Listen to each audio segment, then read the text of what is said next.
안녕하세요. 홀로신입니다.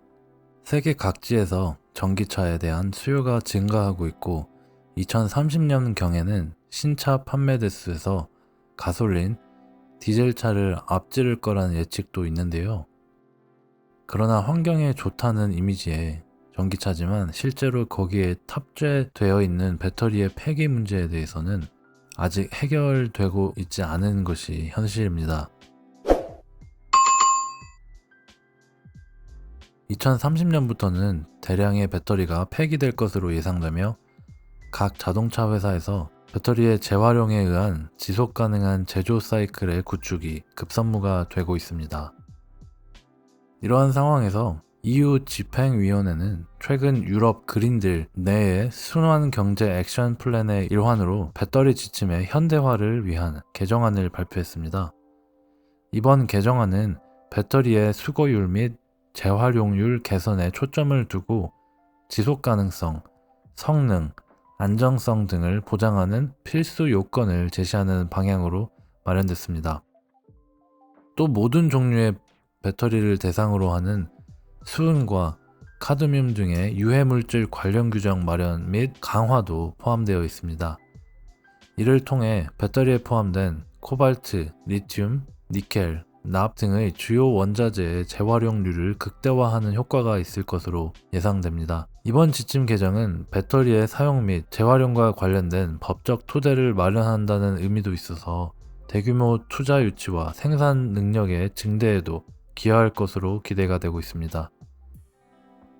이 개정안에는 탄소 풋프린트 최소 기준, 재활용률 개선 목표치 설정, 폐전기차 배터리 용도 변경 등과 관련된 내용이 포함되어 있습니다. 이 내용은 EU 소속 국가들과 그 국가들 안에서 기업을 운영하여 가치를 창출하는 모든 기업에게 적용이 되는 지침사항이며 전기차의 생산량이 유럽, 북미, 중국 및 동아시아 국가에서 상당히 증가할 것으로 예상되는 상황에서 비슷한 내용의 배터리 관련 내용의 법률들이나 지침사항들이 EU의 이 개정안을 이어 발행될 것으로 예상되고 있습니다.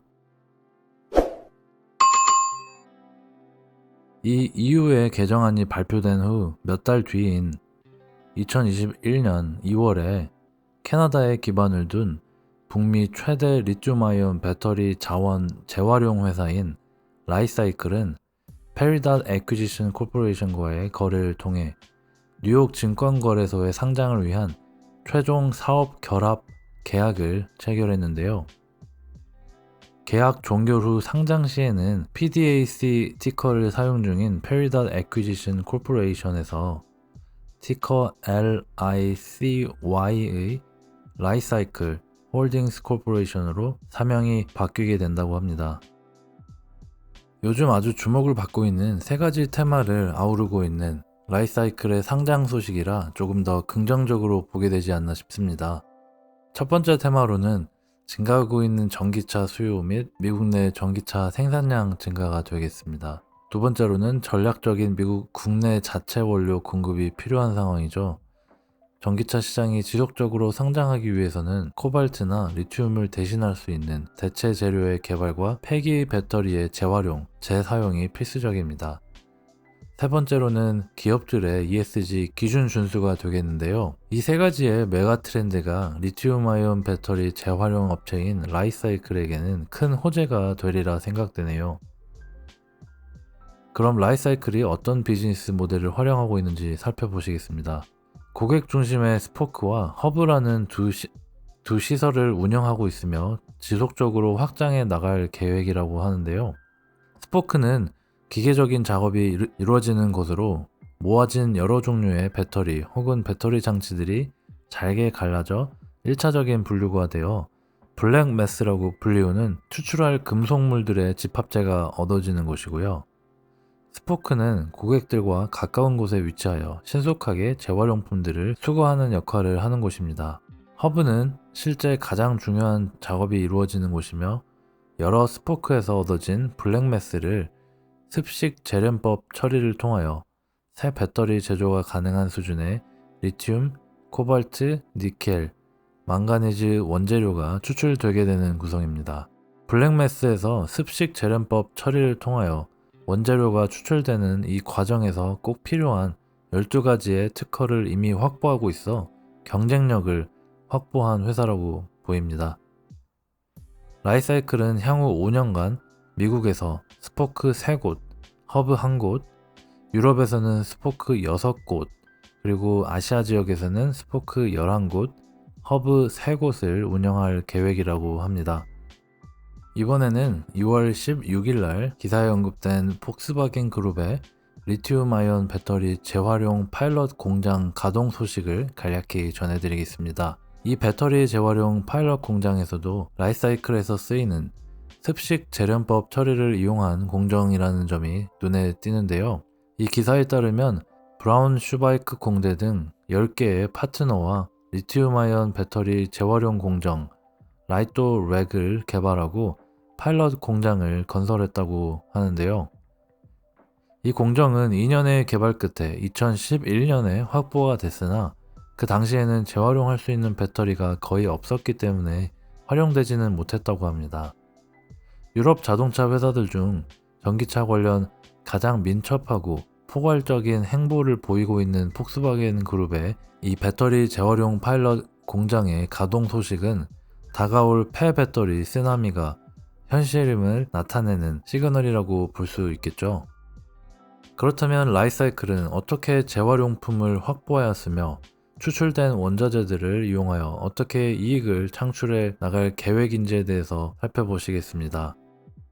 계속해서 라이사이클의 투자자 프레젠테이션에 의하면 라이사이클은 이미 약 41개의 업체들과 폐배터리 조달 계약부터 추출된 원자재의 구매 계약까지 이미 확보가 되어 있다고 하는데요. 이 부분의 경우 투자자뿐만 아니라 폐배터리를 제공하는 기업들도 중요하게 들여다볼 부분이라고 생각이 됩니다. 폐배터리를 어떤 형태로든 제공하는 가장 큰 이유로는 배터리의 라이프 사이클을 클로즈드 룹, 즉 이미 시장 안에 확보된 원자재를 최대로 활용하는 것이 주된 목표이기 때문입니다. 기업들의 ESG 목표 혹은 탄소 배출 제로 목표와도 직접적으로 연결이 되는 부분이기도 하죠. 라이사이클은 현존하는 재활용 기술보다 우월한 기술을 확보했다고 표현하고 있는데요. 6가지의 카테고리를 기존 재활용 방식과 비교를 하고 있습니다. 6가지 모두 기존의 리튬아이온 배터리 재활용 기술로는 불가능한 기술임을 강조하고 있는데요. 기술적으로나 ESG적으로나 뛰어난 기술임을 강조하고 있습니다. 첫 번째, 최대 95%의 재활용률을 달성할 수 있다고 합니다. 두 번째로는 배터리 케미스트리, 종류, 충전 가능 상태와 무관하게 재활용이 가능하다고 하고요. 세 번째는 가열하지 않고 원자재를 추출하기 때문에 공기 중으로 방출되는 유해물질이 발생하지 않는다고 합니다. 또한 네 번째로는 매립 폐기물 또는 폐수가 발생하지 않고요. 다섯 번째로는 자동화를 통해 인력 자원 운영 위험을 최소화할 수 있다고 합니다. 그리고 마지막으로 여섯 번째는 고체 배터리와 같은 미래 기술도 충분히 사용 가능하다고 하네요. 마지막으로는 전기차 제조의 증가에 따른 배터리 스크랩 자재 증가 효과에 대해서 살펴보시겠습니다. 전기차 생산량 증가로 인한 다양한 방면의 배터리 재활용의 수요 증가가 예상되는데요. 전 세계적인 전기차 생산량 증가에 따른 배터리 생산 공정 중 발생하는 스크랩 자재 증가로 인해 생산 중 발생하는 스크랩 비중이 현재 약 29%에서 2025년 68%까지 증가할 것으로 예상하고 있고요. 자동차 제조사와의 계약건 비중이 현재 16% 정도에서 2025년에는 약 25%까지 증가할 것으로 예상하고 있으며 총 배터리 폐기물 물질 가치가 현재 약 27억 달러에서 2025년에는 약 75억 달러까지 증가할 것으로 예상하고 있습니다. 단순하게 전기차의 수요 증가에 따른 생산량 증가 그리고 그에 따른 폐배터리, 스크랩 자재의 증가라고 보시면 되시겠습니다. 이번 영상은 특정 종목의 매도 매수 의견이 아니며 전기차 시장이 성장할수록 발생되는 배터리의 재활용 문제에 대한 해결 방안 중 하나가 될 수 있는 기술을 확보한 스타트업의 스토리였습니다. 최대한 간략하게 이 업체의 기술과 비즈니스 모델 관련 내용을 짚어보았습니다만 추가적으로 관심이 있으신 분들은 투자자 프레젠테이션 링크를 공유할 테니 참고하시길 바랍니다. 지속가능한 지구 공동체를 만들기 위해 임팩트 있고 건강한 투자를 위한 미국 ESG 관련 소식을 전해드리는 홀로신이었습니다. 임팩트 있는 한 주 되세요.